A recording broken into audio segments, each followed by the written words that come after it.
Musulmonlarning hijriy qamariy taqvim bo'yicha Rajab oyining 27-kechasi Mi'roj kechasi bo'ladi.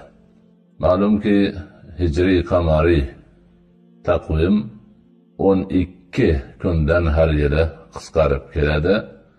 Shuning uchun oylarning vaqti doimo o'zgarib turadi, 12 kunga farq qilib, toki yilning barcha fasllarida oylar aylanib tursin uchun Alloh subhanahu va taoloning hikmati ila mana shundoq taqvim hisobi bo'lgan. Ana o'sha Rajab oyining 27-kechasi Mi'roj kechasi, Isro kechasi hisoblanadi.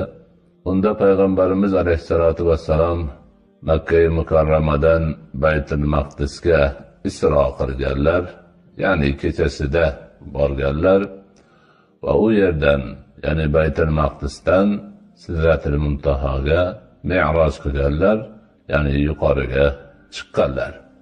Ana shu kechasida payg'ambarimiz alayhisolatu vassalom Alloh subhanahu va taolodan ko'pgina buyruqlarni, farmonlarni olganlar.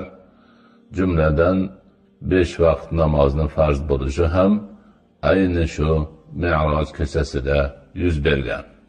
Shuning uchun bu kecha xayr baraka kechasi hisoblanadi. Alloh subhanahu va taolo qilingan ibodatni savobini ko'paytirib beradi degan umid bor. Chunki mana shu kechada Alloh subhanahu va taolo payg'ambarimizga oldin namozni juda ko'p farz qilgan. Payg'ambarimiz o'sha qilingan ko'p sonlik farz namozni qabul qilib tushayotganlarida Musa alayhissalom qaytib kamaytirishini so'rashni iltimos qilganlar. Rasululloh so'rab oxiri 5 vaqt farzga to'xtalgan. Ana shu ma'noda bu kechada o'qilgan bir rakat namozni savobi juda ham ko'paytirib beriladi degan tushuncha bor. Shuning uchun ko'pchilik musulmonlar bu kechada ko'proq ibodat qilishga harakat qilishni o'zlariga munosib deb biladilar.